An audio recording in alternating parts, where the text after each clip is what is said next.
j'ai des capacités énergétiques, mais je ne sais pas quoi en faire, ni comment les utiliser, ni est-ce que je dois les garder pour moi, ou comment je fais pour les développer, ou est-ce que c'est un métier pour moi énergéticienne. Ce genre de questions, j'en reçois plein. Donc je me suis dit que j'allais quand même répondre aussi à ça.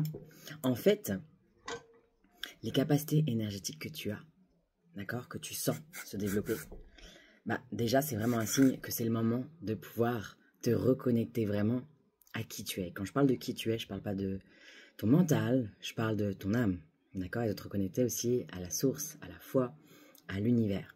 Ça, c'est une évidence. Et ensuite, on est nombreuses aussi à avoir les capacités énergétiques qui se développent parce que c'est aussi le moment pour nous de se rappeler qui on est. De se rappeler que nous pouvons aussi utiliser ces capacités énergétiques, que nous pouvons utiliser tout ce qu'on a en nous, mais aussi pour les autres. Il y a énormément de personnes qui sont prêtes à pouvoir devenir énergéticiennes et à pouvoir aider les autres.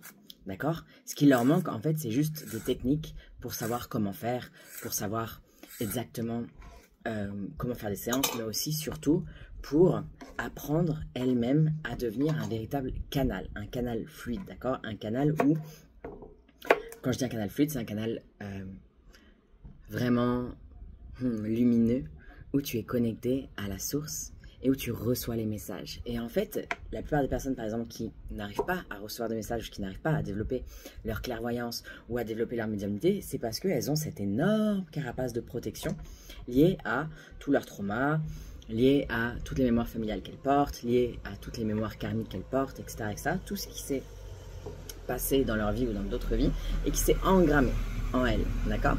Et donc, il y a des interdictions, par exemple, à pouvoir utiliser l'énergie. Il y a des interdictions aussi à pouvoir ressentir dans le corps. Des interdictions à pouvoir demander de l'argent. Enfin, il y a plein de choses. Mais pour te donner un ordre d'idée, cette carapace, en fait, c'est une carapace de protection, mais qui nous a aidés. D'accord? C'est comme quand tu vis une expérience négative, lourde. Ben, en fait, c'est le fait de te mettre cette carapace. D'accord? C'est un réflexe, hein, qui va te protéger des possibles futures expériences comme ça. Le problème, c'est que vu qu'on vit plein d'expériences négatives dans notre vie, ce qui est normal, on se met des carapaces, des carapaces, des carapaces. Et quand on veut commencer à développer vraiment encore plus nos capacités énergétiques, notre intuition, notre médiumnité, etc., ben, on se retrouve un peu coupé. Voilà, donc déjà, le premier travail, c'est là. Et même quand les capacités énergétiques sont développées, le travail, c'est aussi de pouvoir travailler sur soi en premier, d'accord? Le nombre, vraiment, d'énergéticiennes, ou même de psy ou autres, ou de coach, qui ont oublié de travailler sur eux et qui fait que après ça crée des accompagnants qui ne sont pas du tout assez dans le cœur ou en tout cas assez objectifs, d'accord? Et nous, c'est pas ce qu'on veut être. Nous, on veut vraiment être guidé par une source plus grande que nous. En fait, on veut être canal, c'est-à-dire recevoir les informations, d'accord? Et donc quand on me dit aussi oui, je ne sais pas comment les développer, bah encore une fois, ça s'apprend. C'est-à-dire qu'en premier lieu, ça va être pouvoir aller justement travailler sur tout ce qui t'empêche de développer ces capacités, d'accord? Enlever tous ces blocages dont je t'ai parlé, cette armure. Et puis ensuite, il y a des techniques, évidemment, pour développer. En fait, bien souvent, je trouve que dans le monde énergétique, on oublie que ça s'apprend. C'est comme ça paraît logique aux gens d'apprendre à cuisiner, d'apprendre à faire du vélo, etc. Mais ça leur semble pas logique d'apprendre à développer leur capacité énergétique. C'est la même chose en fait, d'accord? Donc c'est juste pouvoir réussir à apprendre à développer ses capacités énergétiques, à développer sa médiumnité, à développer son intuition. Et oui, ça s'apprend, évidemment. Alors oui, il y a aussi des personnes qui sont nées comme ça, mais ça s'apprend. Et donc tu peux le faire, vraiment. C'est quelque chose où moi-même j'étais totalement coupée, vraiment. J'étais dissociée de mon corps. Et maintenant, je fais des séances guidance avec mes clientes, j'ai mon école d'énergéticienne de cœur, etc. Donc, c'est possible. Ensuite, comment savoir si, par exemple, c'est pour toi pour en faire un métier? Bah ça, seul toi sais. C'est-à-dire que, est-ce que tu as l'élan d'avoir un métier qui a du sens, d'avoir un métier où tu vas pouvoir être en contact avec l'énergie tous les jours, où tu vas pouvoir développer la meilleure version de toi, où tu vas pouvoir aider des personnes vraiment au niveau subtil et plus. C'est-à-dire que moi, par exemple, en tout cas dans ma formation, j'apprends vraiment aux filles à pouvoir aider les personnes aussi en reprogrammant l'inconscient, en se libérant des mémoires karmiques, familiales, etc. C'est un métier qui est magique, magnifique. Mais après, il faut que ça se fasse vibrer. Et si ça te fait vibrer, il n'y a pas de hasard. Et tu peux très bien aussi commencer à développer ton activité énergéticienne, de thérapeute énergétique, en même temps que ton métier actuel. En fait, il n'y a pas de l'un ou l'autre. On peut aussi faire des « et ». Tout n'est pas noir ou blanc, d'accord? Donc, c'est vraiment la possibilité de se dire « Ok, j'ai cet appel, je sens que c'est vraiment ma mission, j'y vais ». C'est l'appel du cœur. C'est l'appel de l'âme, l'appel du cœur et de l'âme.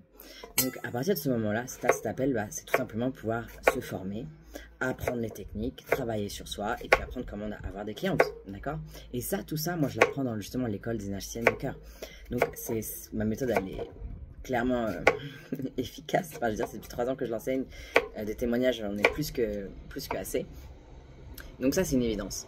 Mon école, elle est là pour les femmes qui veulent vraiment apprendre à devenir thérapeute énergétique, énergéticienne, à pouvoir travailler sur elles, apprendre des méthodes qui ont fait leurs preuves, apprendre des méthodes qui sont puissantes, apprendre des méthodes qui vont permettre vraiment d'avoir des résultats avec les clientes et aussi de pouvoir avoir des clients, c'est-à-dire lancer son entreprise. D'accord? Et il y a aussi des femmes qui rejoignent parfois justement l'école, même si elles ne veulent pas devenir énergéticiennes, d'accord? Mais elles veulent apprendre tout ça pour leurs proches. Et c'est très bien.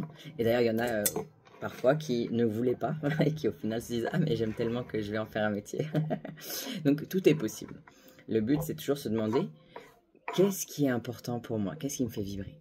Et sache que ce soir, c'est la fin des 2 bonus. Si tu veux rejoindre l'école des énergéticiennes de cœur, le bonus d'avoir un call guidance avec moi, plus un mois offert dans l'école. Et sinon, les prix offerts s'arrêtent jeudi 10. Donc, si tu as l'appel justement à pouvoir faire ta mission de vie, à pouvoir développer tout ce que tu as en toi et pouvoir vraiment être à ta place, t'aider toi comme aider les autres, transformer ta vie, welcome. Et tu peux m'envoyer un message si tu as des questions.